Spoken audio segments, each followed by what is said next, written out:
Hello, I'm Marie McManus with Maybom Real Estate, and in this video, I'm going to talk to you.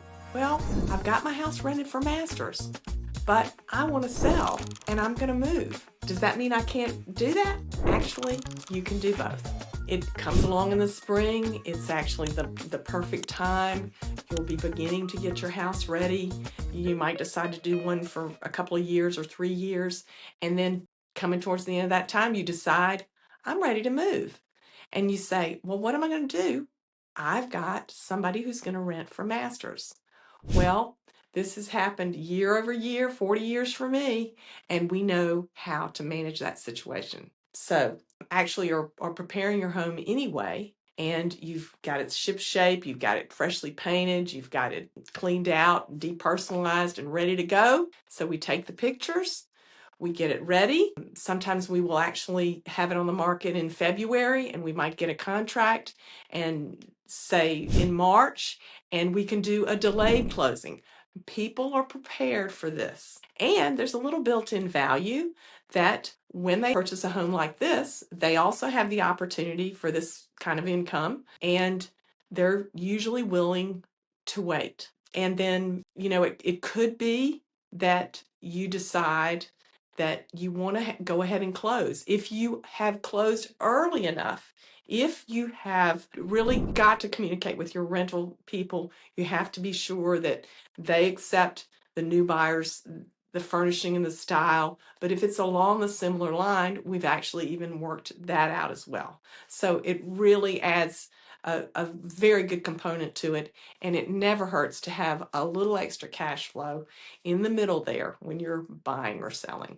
Okay, so I talked about the delayed possession agreement. There's actually a form for that, a Georgia form, and there's one in South Carolina too, but it's pre-done. So many times we do a delayed possession. There's already paperwork involved with this that talks about who maintains the house, who's got the liability for it, their homeowner's insurance. It's already, it remains in force.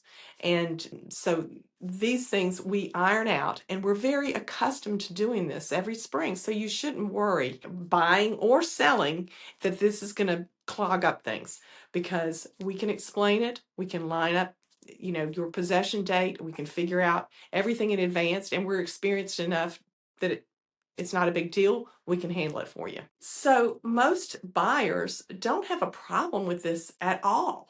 They are able to buy a home in a beautiful city that has been prepared to host people. It's in its best shape. It looks great. And they inherit the future ability to have this extra income as well. So it really poses no problem. And of course, we all go through this pre-master syndrome, and sellers that have gone through this are actually in the prime spot to sell their home. Their home will never look better.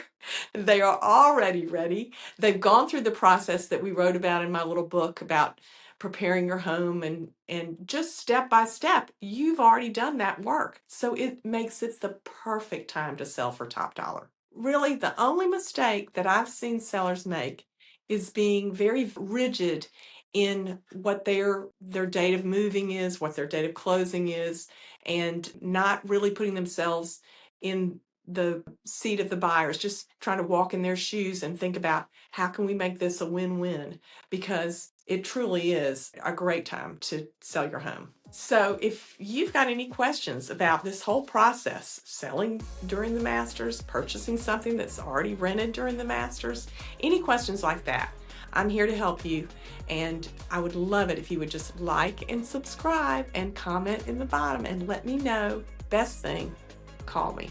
I'm happy to help you. And if I don't see you on the course, I'll see you on the next video.